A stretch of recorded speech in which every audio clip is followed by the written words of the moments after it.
Bana, mambo yakiwa ni mengi katika hanga za kimichezo wa sasa katika soka la hapa nchini Tanzania, tukizungumzia NBC Premier League, ikiwepo dabi ya Kariakoo ambayo imezidi kutrendi kwa kiasi kikubwa hivi sasa. Tunapozungumza dabi ya Kariakoo imekuwa na mshtuko mkubwa, imekuwa na mashiko makubwa, watu wengi wakiwa wanazungumza hatima ya mechi hiyo ambayo ilitakiwa kupigwa katika tarehe 8 kule katika dimba la Benjamin Mkapa, Dar es Salaam. Sasa tukiachana na taarifa hiyo ambayo inazidi kutrendi katika mitandao ya kijamii na huku ikisumbua wapenzi wengi wa soka hapa nchini Tanzania, lakini kama itoshi duniani kwa ujumla, hapa nikiwa nazungumzia wapenzi wote wa soka. Bana, leo shirikisho la kabumbu nchini Tanzania TFF limekuja na taarifa mpya, pengine inaweza kuwa ni taarifa au habari njema kwa wapenzi wote wa soka, lakini kama itoshi kwa wapenzi wote ambao wanashabikia vilabu kadhaa hapa nchini Tanzania. Lakini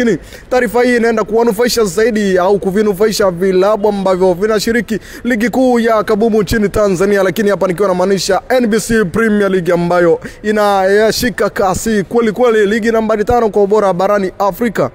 Bana, shirikisho la kabumbu nchini Tanzania leo limeweza kutoa taarifa ambayo ni habari njema, kama nilivyotangulia kukuambia kwamba limetoa taarifa ambayo imeweza kupokelewa kwa mikono miwili, na pengine ni taarifa ambayo inaenda kuvinufaisha vilabu ambavyo vinashiriki ligi kuu ya kabumbu nchini Tanzania, ambapo taarifa hiyo inasomeka kwamba shirikisho la mpira wa miguu nchini Tanzania, yani TFF, linapenda kuwafahamisha wadau wa mpira wa miguu na umma kwa ujumla kuwa kuanzia msimu ujao wa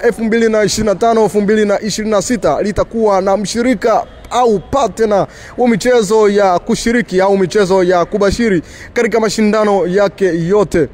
Mshiriki huyo atashikilia haki hizo kwa kipindi chote cha makubaliano. Hivyo yeyote mwenye nia au kuhitaji odds kwa ajili ya mechi ambazo zitakuwa chini ya TFF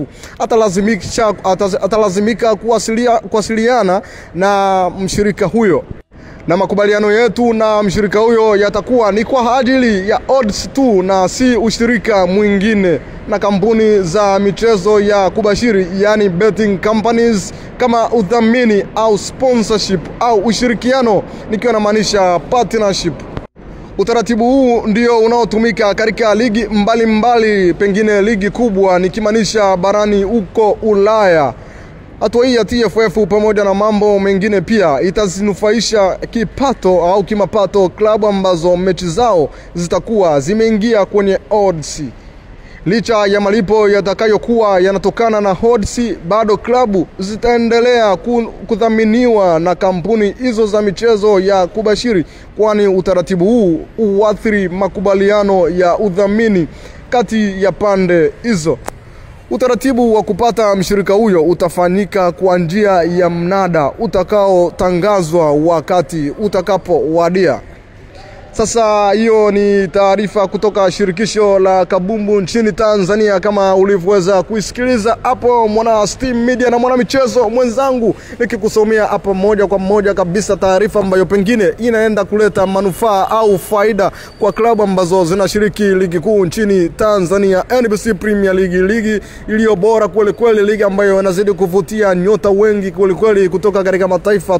tofauti hapa barani Afrika, lakini kama itoshi hata nje ya bara la Afrika, kwani ni ligi ambayo inazidi kushika kasi kweli kweli, kupanda kila kukicha, ikiwa inavivutia vilabu vingi kweli kweli kuweza kutoa nyota wao kuja kujifunza pengine katika soka hili la Tanzania, NBC Premier League.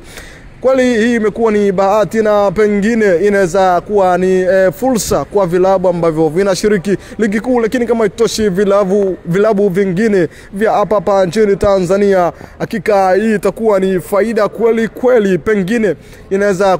kuongeza hata hamasa au kuongeza ushindani katika ligi yetu ya Tanzania, NBC Premier League, kwa hicho ambacho kimeweza kufanyika, na hapa kwa hicho ambacho tumeweza kukiona inaonyesha ukomavu na ubora wa bodi ya TFF au uongozi mzima wa TFF ukiongozwa na mtu mzima Wallace Karia, ambaye hivi sasa tunavyomzungumzia ni kiongozi ambaye pia ana wadhifa kule katika ngazi za kafu, akiwa katika bodi ya wakurugenzi au bodi ya wajumbe kule kafu. Na kama unavyojua kafu basi ndo baba wa mpira wa miguu hapa Afrika. Basi rais wetu wa nchini hapa Tanzania, rais wetu wa soka letu hapa nchini Tanzania, basi ana wadhifa huko, na hapa anazidi kuonyesha ukomavu kwa kukuza soka letu la hapa nchini Tanzania kwa haya ambayo tunazidi kuyaona kila kukicha. Hii ni Steam Media, na ambaye alikuwa kikuletea taarifa hii ni mimi hapa, lakini mtayarishaji na mwandaji wa makala hii hapa au taarifa hii ambayo imeweza kutufikia hivi punde ni Mapunda, Steven Mapunda, ambaye anazidi kufanya kazi yake kwa kiasi kikubwa. Cha kukusina kukusisitiza ni kwamba jiweke karibu kabisa na familia hii kubwa kabisa ya kimichezo, na kujiweka karibu na kujiunga katika familia hii ni rahisi kabisa kwa kubonyeza alama ya neno subscribe kisha like na comment, na kwa kufanya hivyo basi utakuwa umejiunga na familia hii kubwa kabisa ya kimichezo. Mimi naitwa Latin.